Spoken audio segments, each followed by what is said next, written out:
Welcome to Bits and Pieces. Thank you for joining me.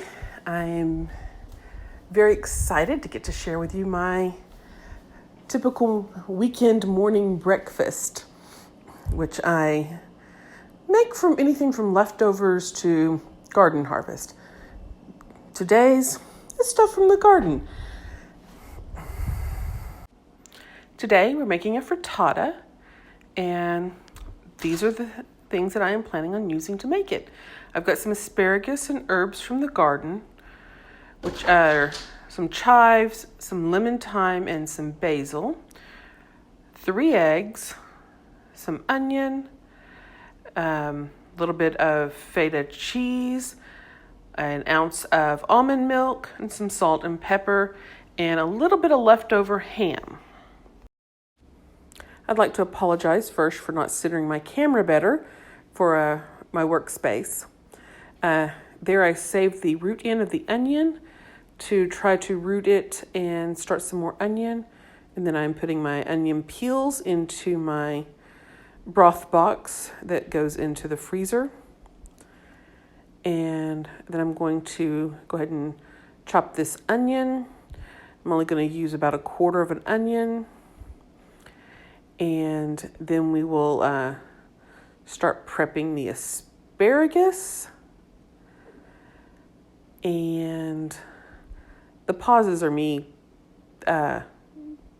cleaning up after myself as I go.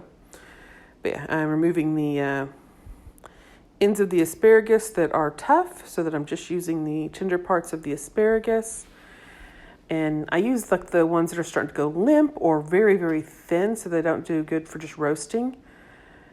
But they do wonderful in the frittatas. And then I've got some basil that I harvested from the garden and chopped up to add to the egg mixture, and some of the lemon thyme that I'm growing.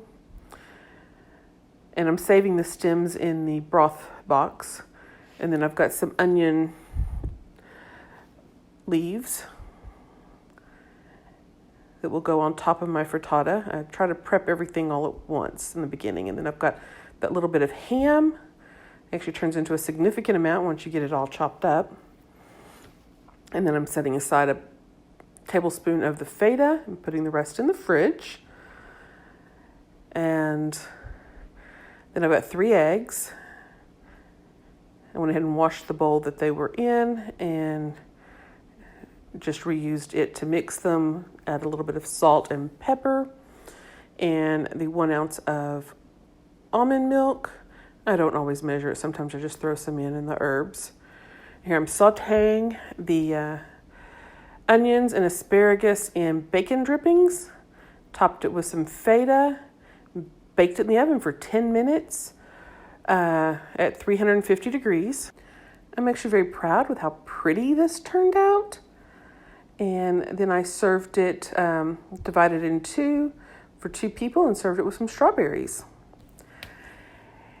Thank you for visiting us at Bits and Pieces. If you enjoyed the video, please like and subscribe. Thank you.